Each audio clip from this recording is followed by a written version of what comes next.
Ficou bem claro que teve briga. Do brasileiro se chamar de cachorro vira-lata. Nós, brasileiros, achamos tudo de fora muito bonito. Eu não quero entrar nessa discussão porque ela é complicada, eu não quero ser polêmico, mas aí você toca nisso, aí eu começo a me agitar. Dá uma informação não, pra só você. última coisa. Só uma informação. O intuito dos treinadores brasileiros não chega ao grande centro. Né? Por que tem o chileno? Por que tem...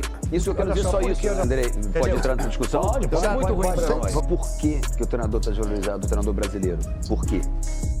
Mano do céu, que embate legal esse que aconteceu ontem no Galvão e Amigos, entre o Luxemburgo e o Leonardo. O Luxemburgo saiu em defesa ali dos técnicos brasileiros, né? Para o cargo de técnico da seleção brasileira. Não é de hoje onde ele já defende realmente os brasileiros ali. E o Leonardo chegou com um ponto de vista diferente, dando uma visão mais ampla do qual é o problema em si dos técnicos brasileiros. E eu queria trazer esse vídeo aqui para vocês, para a gente poder debater um pouquinho. E no final eu vou deixar minha opinião e eu queria também ouvir a opinião de vocês sobre esse assunto. Então bora lá para assistir esse vídeo aí e até já já. Primeiro, tá falando com o Léo aqui, né? Depois de tanto tempo, né? Tem bastante tempo. E não teve briga, ficou bem claro que teve briga. E dar os parabéns ao programa, pela análise de cada um e do que foi falado aqui. Isso dá oportunidade para nós crescermos, né? Crescermos num todo. Você manda mensagem através do programa aqui, você manda mensagem. A mensagem é muito positiva, do brasileiro se chamar de cachorro vira-lata. Nós, brasileiros, achamos tudo de fora muito bonito, sempre muito bonito, e não enaltecemos o que nós temos aqui. Então, o Ancelotti é um dos maiores técnicos do mundo, todo o tempo eu acho o Zagallo sensacional. O Zagallo mudou o futebol mundial, se joga até hoje que o Zagallo fez em 70. O Ancelotti não tem que mostrar nada para ninguém, ele é nota 20. O cara sabe tudo, ele tem coerência, ele tem equilíbrio. Você vê a imagem dele, você vê uma imagem positiva. Então, essa não é a discussão que tem que ter. Ele veio para o Brasil, em cima do que vocês falaram aqui. Não tinha nenhum técnico brasileiro que teria aceitação do Ancelotti. Agora, não é por isso que nós não poderíamos ganhar a Copa do Mundo, porque todos os técnicos brasileiros que ganharam a Copa do Mundo entraram na seleção contestados, sem tirar ninguém. Todos foram contestados e todos mostraram competência e ganhamos. Mas não quer dizer que isso seja uma referência que o Ancelotti não possa ter visto. A qualidade dele profissional o trouxe ao Brasil e ganhou em tudo quanto é lugar. E o Brasil pode ser campeão do mundo porque ele apagou incêndio, tá certo? Era importante que viesse um treinador de fora, porque não tinha nenhum brasileiro, eu falei até do Renato na época aqui, que pudesse ser, nós falamos do Renato, mas não teria aceitação que teve o Ancelotti. Ele botou todo mundo, esfriou. Acabou a crítica, acabou tudo. Aí teve o resultado positivo. A festa que o Corinthians lá no campo fez para ele foi bastante positiva no caso. E dizer o seguinte, cara, o que nós falamos de cachorro vira-lata? Eu, quando fui para a Arábia Saudita, eu dava meu treinamento em árabe. Porque como é que o jogador vai me entender? E eu queria um intérprete, não, eu não quero intérprete dentro do campo. Eu quero aprender o árabe para poder dar o treinamento. Você está lá falando árabe? Falando árabe, de treinamento. Não falo árabe com fluência, mas eu falava de treinamento, que é muito difícil. Mas o treinamento todo era dado em árabe. Todo ele era dado em árabe. E eu fui para o Real Madrid, a primeira entrevista minha eu dei em espanhol e contratei uma professora em espanhol para eu entender o espanhol melhor do que eu já do portunhol. E a primeira entrevista fizeram gozação minha em matéria, me gozando e mostrando os erros que o Lancelotti cometeu hoje falando português. Cara, foi sensacional ele vir aqui e respeitar o nosso idioma, tentar aprender o nosso idioma para falar com o torcedor, para mandar a mensagem dele melhor mandada do que ele falando espanhol ou inglês. Então, eu acho isso fantástico. Nós precisamos avançar nesse sentido, de nós crescermos com nós mesmos. Foi do caramba, o Ancelotti está aqui, vai ser muito bom, mas eu tenho a certeza absoluta que se entra um brasileiro, teria possibilidade de ganhar a Copa do Mundo, porque nós estamos acostumados a isso aí. Então, nós não desvalorizávamos o que nós somos. Eu falei, Deus parabéns a todos aqui, porque esse programa aqui representa muito hoje, de formar opinião. E muita opinião de cada um de vocês aqui hoje, em cima do que aconteceu, é a oportunidade que nós temos de crescer, de entendermos o que nós somos, como nós entendemos, a referência que nós somos. Então, nós não podemos denegrir a imagem do treinador brasileiro pela presença. Muito pelo contrário, nós temos que engrandecer. Ele é excepcional, ele é diferenciado. Galvão, mas hoje nós estamos desvalorizados. É o mercado. A gente até falou um pouquinho, o Léo, sobre isso aí. É o mercado. Essa é uma discussão longa, não sei se vocês estão a fim de entrar nisso. Por exemplo, se eu perguntar o Casagrande quem devia ser, vai ter que o técnico de fora. Se eu pedir o Mauro, o técnico de fora. Pedir o Falcão, o técnico de fora. Então isso é muito ruim para nós. Mas, Vanderlei, pode entrar nessa discussão? Pode, é muito ruim para nós. Vamos tentar questionar. Um segundinho, sem falar no etarismo, né? Hoje em dia, se tem mais de 70, Se tu não fala aí que a marcação é alta, que é o regenerativo, que é o não sei o quê, tu não é moderno. Mas vamos tentar ir na origem do problema. Para você, o porquê que o treinador está desvalorizado, o treinador brasileiro? Por quê? Porque simplesmente é o seguinte, existe uma rejeição muito grande, tá certo, ao treinador brasileiro, porque acha que os treinadores brasileiros não são modernos. Que a modernidade chegou e nós... no Brasil? Internamente. No Brasil. Que nós não acompanhando essa modernidade. Eu fico discutindo que modernidade que tem. Vou falar de modernidade, olha só. Ontem eu escutei falando isso aí.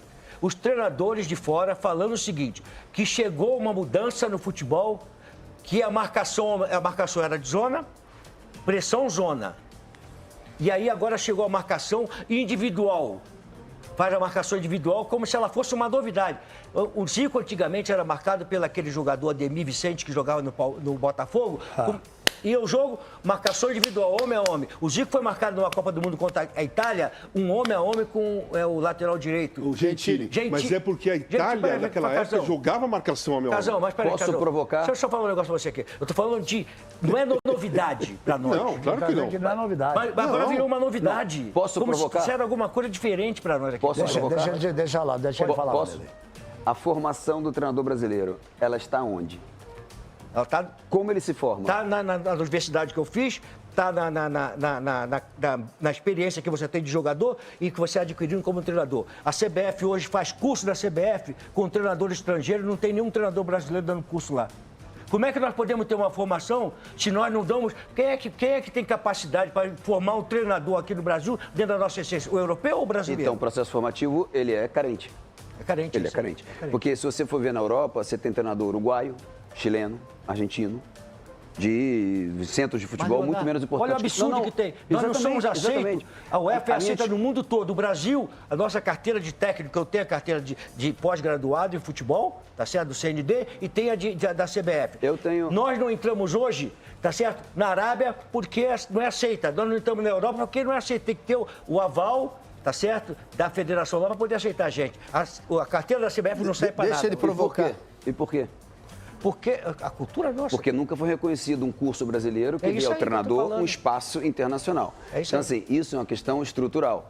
Eu não quero entrar nessa discussão porque ela é complicada, eu não quero ser polêmico, mas aí você toca nisso, aí eu começo a me agitar. Não, agitar no sentido que eu tenho a minha opinião sobre o problema. Eu, assim, no Brasil, nós tivemos sempre aquela coisa do jogador que é o talento natural que chegou. Os treinadores nunca foram valorizados. Os nossos campeões do mundo aqui, eles não foram treinadores de grandes times no mundo inteiro. Né? Foram no Brasil. O Parreira, o Zagallo, que foram campeões, eles não foram treinadores em outros centros, grandes treinadores, mas não foram porque justamente o Brasil não foi reconhecido. Eu acho que nós não nos organizamos para que isso acontecesse. O processo formativo de um treinador, o processo formativo de um preparador físico, o processo formativo, ele tem que ter um lado futebol, não só a universidade. Ele tem que ter um lado onde só quem pode fazer isso é o setor técnico de uma federação. Ele tem que estabelecer, ele tem que criar uma gramática para que ele forme e uma forma, digamos, prática para que ele seja formado. Hoje é empírico, Você vai treinando e vai subindo. Vou dar uma informação para você. Só a última coisa. Só uma informação. O treinador, ele não é só a tática. Hoje, as estruturas cresceram muito. Você tem que comunicar, você tem que gerir pessoas. Delegar. Você tem que delegar, você tem que entender o mercado da história. Então, a coisa é muito mais abrangente. Só de acrescentar para você e somar. Não, eu não quero entrar em polêmica, não. Quero só... Não, mas a polêmica é que é bom. Mas Joel Santana, professor de Educação Física e pós-graduado em futebol. Evaristo Macedo, professor de Educação Física e pós-graduado em futebol. René Simões, Oswaldo, todos eles professor de Educação Física e pós-graduado em futebol. Então, nós temos uma formação acadêmica também. Nós temos formação... Alguns falam mais de que um idioma, 2, 3 idiomas, que não é um privilégio de brasileiro. O brasileiro só fala português. Quando você vai, tem algumas outras coisas. Não, eu não estou falando que não tenha, não. Eu estou querendo dizer que o Brasil, como treinador, ele está fora do circuito. Nós estamos fora do circuito. O circuito dos treinadores brasileiros não chega ao grande centro.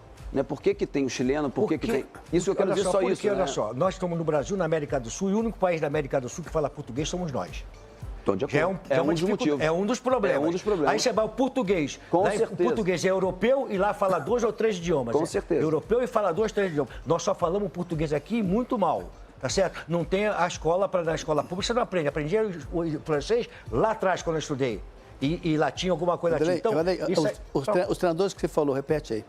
Que tem o Joel, quem mais? Joel, Evaristo de Macedo lá atrás, Oswaldo de Oliveira. Me dá um treinador com menos de 45 anos que tem isso aí. De quê? Agora? Todo esse histórico que você falou. Com essa formação acadêmica. Mas eu acho que todos que estão agora como treinadores são todos professores, quase todos. Quase todos. Sem exceção, quase todos. Olha, gente, vou fazer o seguinte. E aí, pessoal, o que foi que vocês acharam aí desse debate? E aí, o que é que vocês acham? Quem você acha que tem mais coerência ali no que foi dito? Você está do lado do Luxemburgo? Você concorda que a seleção brasileira realmente tinha que ser um técnico brasileiro, como das demais vezes que fomos campeões? Só que eu acho que é uma amostragem muito pequena, né? Então, quantas Copas o Brasil ganhou? Aliás, chegou a jogar com o técnico brasileiro, todas na verdade, né? Fomos pegar, então a primeira vez vai ser essa com o Ancelotti, mas todas as outras vezes que jogou e ganhamos apenas 5. E também é importante ressaltar que nós somos os únicos que tem 5, mas mesmo assim eu acho uma amostragem muito pequena dizer que toda vez que um técnico brasileiro chegou contestado, fomos campeões, então eu não acredito muito nessa teoria. Mas beleza, o Luxemburgo tem seus pontos ali e não tem muito o que questionar um cara com currículo como ele tem, né? Já falando ali sobre o Leonardo, eu estou muito mais alinhado com os pontos do Leonardo, né? Então, os brasileiros saíram do grande centro ali do futebol, né? Então, de todo o círculo, né? Então, cara, não tem como comparar o futebol que é praticado fora. Muito também, podemos dizer que é em questão aos efeitos financeiros, a estrutura, tudo muito diferente, mas aqui a gente temos alguns exemplos, como o Flamengo ali do Jorge Jesus, o próprio Palmeiras, que mesmo sendo questionados em alguns momentos com uma forma de jogar, mas ninguém tem dúvida que o Palmeiras é um time muito competitivo e o técnico é português. E agora nós temos exemplo aí o próprio Flamengo do Felipe Luiz, onde é um técnico brasileiro, ele aplica algumas técnicas que vem ali do futebol europeu, né, em qual ele participou ali praticamente toda a sua carreira, onde ele vivenciou, na verdade, né. Então, assim, cara, eu estou muito mais alinhado com o Leonardo, então, para mim, eu acredito que vem muito desses pontos que ele colocou ali, debateu com o Luxemburgo. E aí, queria saber de você, o que é que você acha? Você acha que cada um tem seu ponto correto, cada um tem sua coerência? Ou você acha que não, cara, o Luxemburgo tá errado, ou o Leonardo tá errado? Queria saber aí de você, deixa aí nos comentários, comente, curte e compartilhe esse vídeo para mais pessoas e para o debate ficar mais legal, né? Para ser um debate como foi esse aí entre o Luxemburgo e o Leonardo. Foi um debate incrível aí no Galvão e Amigos. E é isso aí que eu queria falar por hoje. Então, bora lá e até